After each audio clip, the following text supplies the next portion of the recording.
श्रीमते रामानुजाय नमः। श्रीशैलेशदयापात्रं धीमौघ्यादिगुणाढवं यतीन्द्रपवनं वन्दे रम्येजमातरं मुनिं। रम्येजमातृयोगीन्द्रपादरेखामयं सदा तदायतात्मसत्तादिं रामानुजमुनिं भजे। लक्ष्मीनाथसमारम्भं नाथयामुनमध्यमाम् अस्मदाचार्यपर्यन्तां वन्दे गुरुपरम्पराम्। श्रीमच्छठारियतिराजकृपावलम्बं सौम्योपयन्त्रिगगनाद्रिमुनीन्द्रभक्तं वेदान्तयुग्मविशदीकरणप्रवीणं रामानुजं यतिवरं गुरुमाश्रयामः।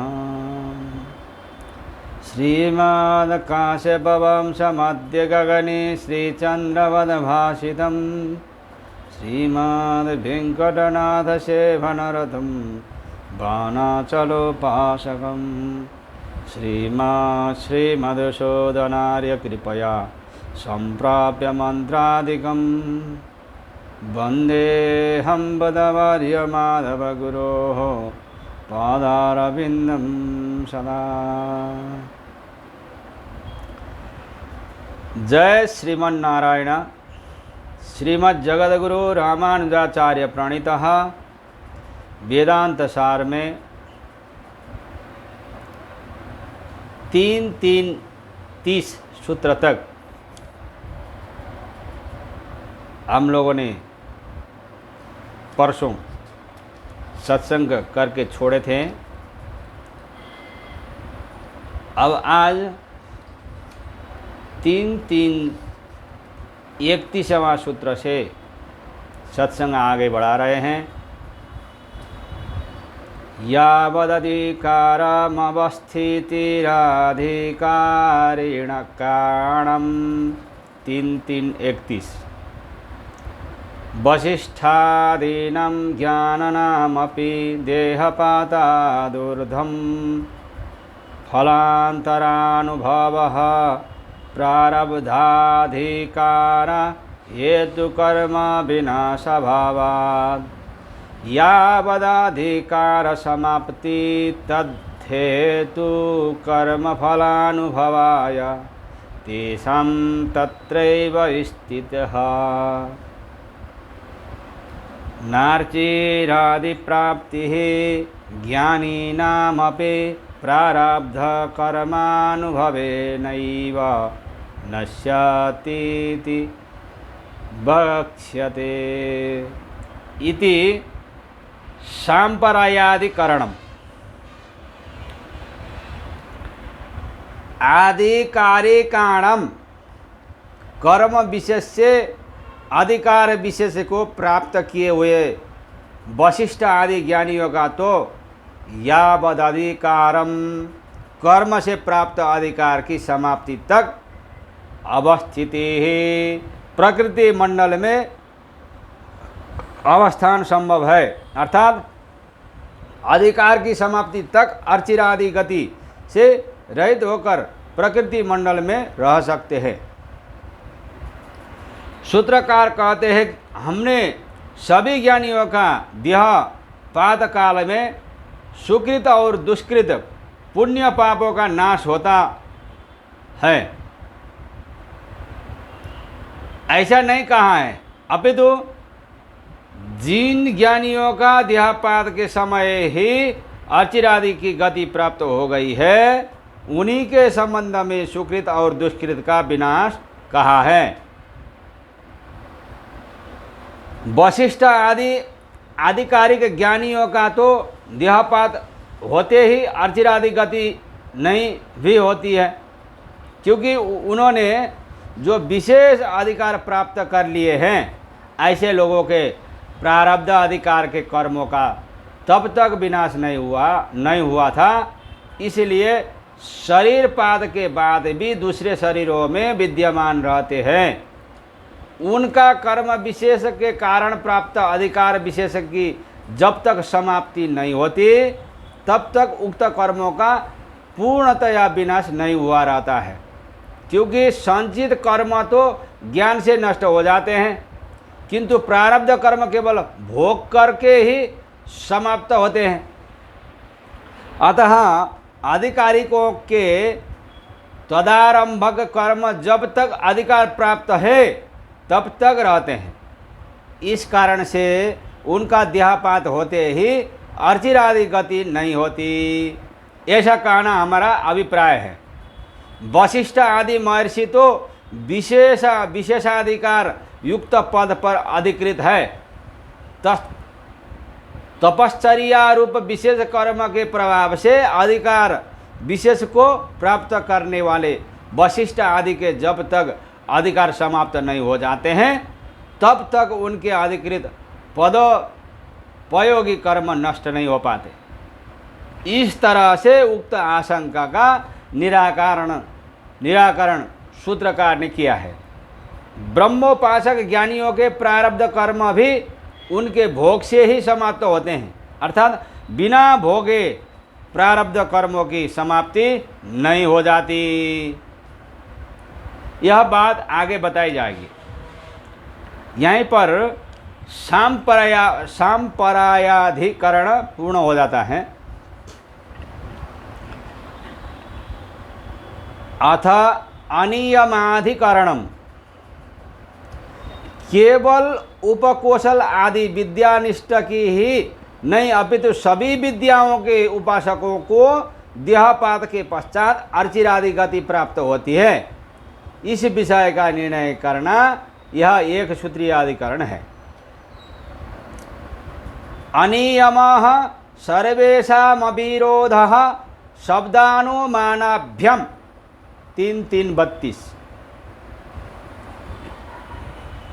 येषु पकोशलादि सुपाशनेश्वरचिरादि गतिराम्नात तन्निष्ठा नामेव तथा प्राप्तिरिति तच्चिन्तनमपि तेषामेव व्यति नियमाभावः अपि तु सर्वोपासननिष्ठानां तथा सत्येव श्रुतिस्मृतिभ्याम विरोधः श्रुतिस्तावत् पंचाग्नि विद्यायां ये समेरण्ये श्रद्धां सत्यमुपासते तेर्चि समाभि संभवन्ति। बृहदारण्यकोपनिषद 8:2-25। इत्यविशेषेण श्रुता स्मृतिरपि अग्निर्ज्योतिरः शुक्लः भगी 8:24 इत्यादि का। इति अनियमाधिकरणम, सर्वेषां सभी प्रकार की ब्रह्म विद्या की उपासनाओं में निष्ठ साधकों को उपकोशल आदि विद्या में वर्णित अर्चिर आदि की गति मिलती है। इस कारण अनियमः उपकोशल विद्यानिष्ठों को ही वह गति मिलती है, ऐसा नियम नहीं है। ऐसा मानने पर ही शब्दानुमानाभ्यम ये चमेरण्य इत्यादि श्रुति और अग्निर्ज्योतिरः शुक्लः इत्यादि स्मृतियों से प्रतिपादित वचनों में विरोध उपस्थित नहीं होता।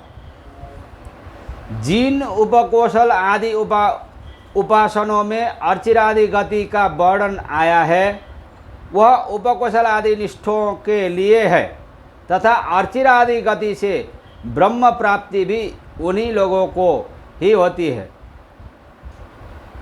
और उपासना काल में चिंतन भी उपकोशल आदि निष्ठों द्वारा ही होनी चाहिए। ऐसा कोई नियम नहीं है, अर्थात सभी उपासना निष्ठों के उस अर्चिरादि मार्ग से गमन का विधान होने के कारण केवल उपकोशल विद्यानिष्ठों के लिए ही यह नियम नहीं है। सभी ब्रह्म विद्याओं के उपासकों का अर्चिरादि गति स्वीकार करने पर ही श्रुति स्मृतियों का अविरोध होगा, अन्यथा विरोध हो जाएगा। छांदोग्य और बादशनी की श्रुतियों में पंचाग्नि विद्या में अर्चिरादि मार्ग से ही सभी ब्रह्मोपासना निष्ठों की वही गति बताई गई है। जैसे कि यह एवमेतत् विदुः ये च मेरण्ये श्रद्धां सत्यमुपासते तेर्चिसमभिसंभवन्ति। बृहदारण्यकोपनिषद 8:12-15। जो उपासक जीवात्मा स्वरूप को पंचाग्नि विद्या के क्रम से ब्रह्मात्मक रूप से जानते हैं और जो उपासक श्रद्धा पूर्वक सत्य शब्दवाच्य ब्रह्म की उपासना करते हैं वह सर्वथा अर्ची लोगों को प्राप्त करते हैं। इसी प्रकार तद्य इत्थम विदुर्ये चेमेरण्ये श्रद्धा तप इत्योपासते तेर्चिसमभिसंभवन्ति। छांदोग्योपनिषद 5:10-1। अर्थात उस जीवात्मा के स्वरूप को जो पंचाग्नि विद्या के अनुसार देहादि विलक्षण रूप में जानते हैं और जो उपासक अरण्य में निवास कर श्रद्धा पूर्वक तपस शब्दवाच्य ब्रह्म की उपासना करते हैं वह सर्वदा अर्चिरादि लोक को प्राप्त होते हैं। स्मृतियों में सभी विद्याओं के उपासकों हेतु अर्चिरादि गति बताई गई है। जैसे कि अग्निर्ज्योतिरः शुक्लः षण्मासा उत्तरायणम तत्र प्रयाता गच्छन्ति ब्रह्मविदो जनाः। भागी 8:24।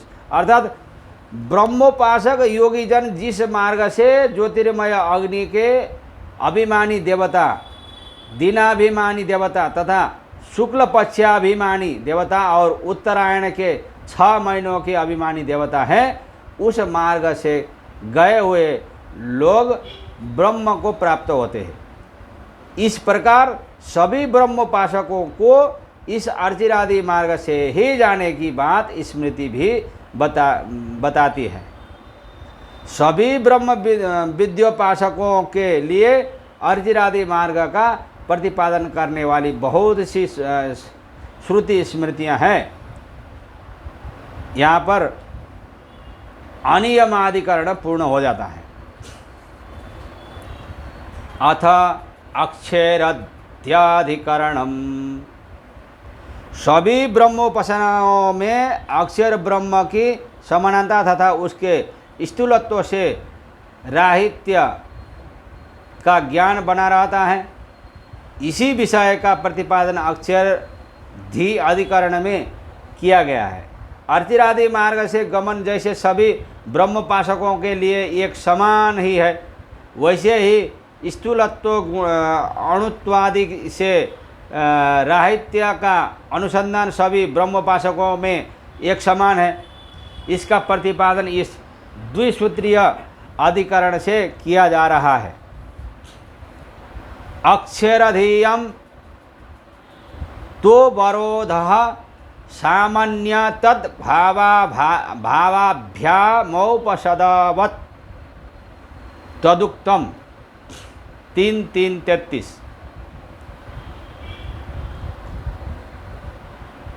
ये तत् वै तदक्षरम। बृहदारण्यकोपनिषद 5:8-8। अथ परा यथा तदक्षरम। मुण्डकोपनिषद 1:1-5 इत्यारभ्य आस्थूल मनन्नो मर्हस्वो मदीर्घमलोहितम्। बृहदारण्यकोपनिषद 5:8-8। यत्तददृश्यमाग्राह्यं। मुण्डकोपनिषद 1:1-6 इत्याद्यस्थूलत्वादृश्यत्वादि विषयाणामक्षर ब्रह्म संबंधिनीनां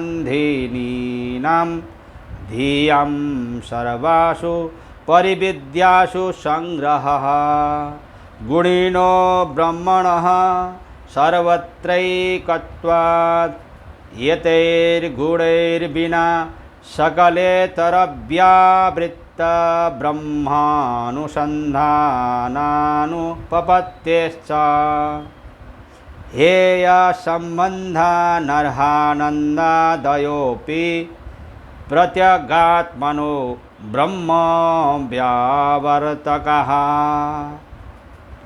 प्रधानानुवर्तित्वं हि गुणस्वभावः यथा जामदग्न्यचतुरात्र पुरोडाशोपषद् गुणभूतमन्त्रस्य प्रधानभूतोपषदनुवर्तित्वेनोपांशु गुणकत्वं तदुक्तं गुणमुख्यव्यतिक्रमे इत्यादिना।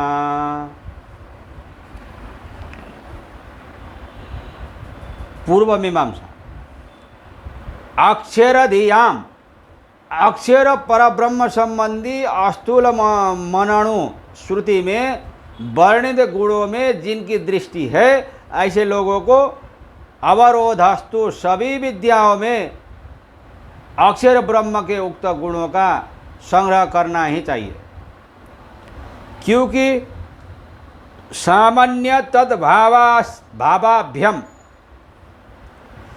उपास्य ब्रह्म के गुणों का सभी विद्याओं में एकत्व है और उन सभी दृष्टि वालों के ब्रह्मानुसंधान में अंतर्भाव होता है। जैसे कि औपसदवत् उपसद नामक कर्म के अंगभूत मंत्रों में होता है।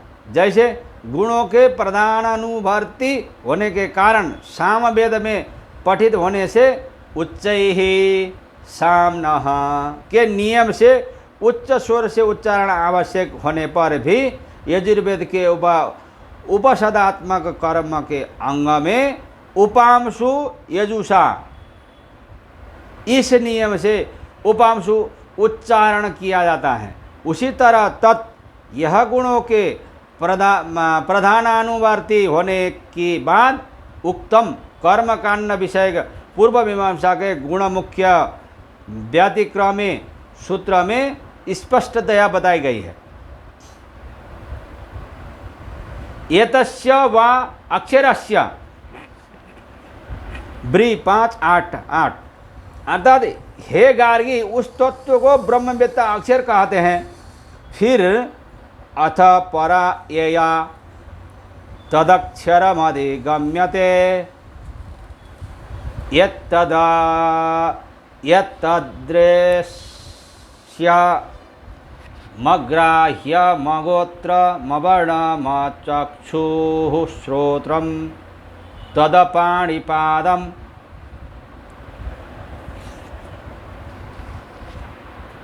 मुँह 1:1-6 अर्थात अब पर विद्या का वर्णन किया जाता है जिससे उस अक्षर ब्रह्म तत्व का दर्शन समानाकार ज्ञान होता है, जो अदृश्य अर्थात ज्ञानेन्द्रियों से अग्राह्य है, कर्मेंद्रियों से अग्राह्य है, कुल रहित ब्रह्म क्षेत्रीय आदि वर्ण रहित चक्षु श्रोत्र आदि ज्ञानेन्द्रिय रहित और वह पाणिपाद आदि कर्मेंद्रियों से रहित प्रसिद्ध ब्रह्म है। उपयुक्त श्रुति वचनों से आरंभ करके जिसका वर्णन किया गया है वह अस्थूलत्व स्थूलत्व से रहित अणुत्व से रहित आदि से रहित रूप दृष्टियों का सभी ब्रह्म संबंधी विद्याओं के चिंतन में संग्रहण करना चाहिए, क्योंकि सभी उपासनाओं में उपास्य स्वरूप अक्षर ब्रह्म की समानता होने और स्वरूप ज्ञान में स्थूलत्व अणुत्व से रहित सत्ता होने के कारण भी वैसा निर्णय करना चाहिए। ऐसा न मानने पर तो यतैर गुणैर बिना सकलेतर व्यावृत्त ब्रह्मानुसंधानानुपपत्त्यश्च अर्थात ब्रह्म सकल इतर पदार्थ से भिन्न है।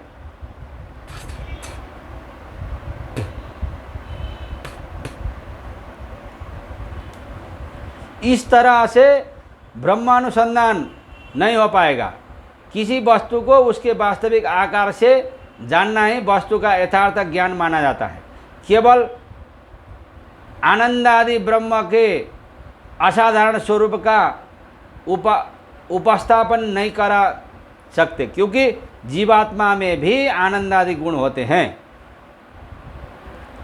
हेय संबंधा नरहानंदादयोपि प्रत्यगात्मनो ब्रह्म व्यवर्तकाः, अर्थात हेय संबंध से अनर्ह आनंदादि गुण परमात्मा को जीवात्मा से पृथक कहते हैं।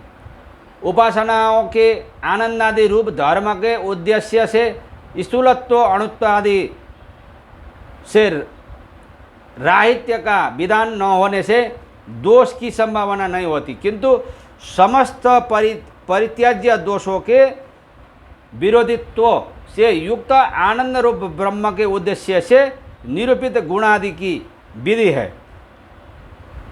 इस प्रकार उद्देश्य के विशेषण रूप से ब्रह्म वस्तु के व्यवर्तक स्थूलत्व अणुत्वादि राहित्य है। जगत प्रपंच के समस्त दोषों के विपरीत विशिष्ट आनंद ज्ञान सत्य आदि ब्रह्म का वास्तविक असाधारण स्वरूप है। इस तरह सत्य ज्ञान तथा आनंद आदि के समान स्थूलता आदि से रहित होना ब्रह्म के स्वरूप ज्ञान के अंतर्गत आता है। अतः सभी ब्रह्म विद्याओं में वैसा ही ब्रह्म का अनुसंधान करना चाहिए। एक जगह कथित गुण का प्रदान के अनुसार अनुगमन के विषय में सूत्रकार ने औपसदवत शब्द से दृष्टांत उपस्थापित किया है, अर्थात उपसद नामक यज्ञ कर्म के अंगभूत मंत्र के समान यहाँ भी मानना चाहिए। गुणों के प्रधानुवर्ती गुणी के अनुसार ही होने में दृष्टांत इस प्रकार है, जैसे कि जमदग्नि ऋषि के द्वारा अनुष्ठित चतुरात्र नामक यज्ञ कर्म में पुरोडास द्रव्य के लिए सामवेद में इस प्रकार मंत्र पढ़ा गया है। अग्निरिवै होत्रम वे तांड्य महाब्राह्मण 21:10-11। तादृश मंत्र सामवेद में यद्यपि उच्च स्वर से उच्चारित होता है, तथापि वही मंत्र यजुर्वेद में प्रधानानुवर्ती होने के कारण उपांशु अत्यंत धीरे उच्चारण जो दूसरा कोई सुन न सके का विधान किया गया है। उसे पूर्व मीमांसा में इस प्रकार कहा गया है, गुणमुख्य व्यतिक्रमे तदर्थ त्वन्मुख्येन वेद संयोगः। पूर्व मीमांसा सूत्र 329। अर्थात अंग रूप और मुख्य मंत्र पदों का क्रम भंग होने पर स्व वेद विहित स्वर प्राप्ति का विरोध होने पर प्रधान के अनुसार ही स्वर विधायक वेद का संबंध होना चाहिए, क्योंकि अंग प्रधान का अनुवर्ती होता है। इससे सिद्ध होता है कि एक जगह कथित ब्रह्म गुणों का अन्यत्र भी उपसंहार करना चाहिए। नैतावता सर्वत्र सर्वोपसंहार व्याप्ति रीत्या, इतने मात्र से सर्वत्र सभी गुणों का उपसंहार मान लेना चाहिए, ऐसा नहीं है। अभी तो श्रुतियों से कहे गए गुण समूहों के प्रत्येक ब्रह्म विद्या में उपास्य के रूप में व्यवस्थित तरीके से चिंतन करना चाहिए। यही बात अगले सूत्र में कहते हैं।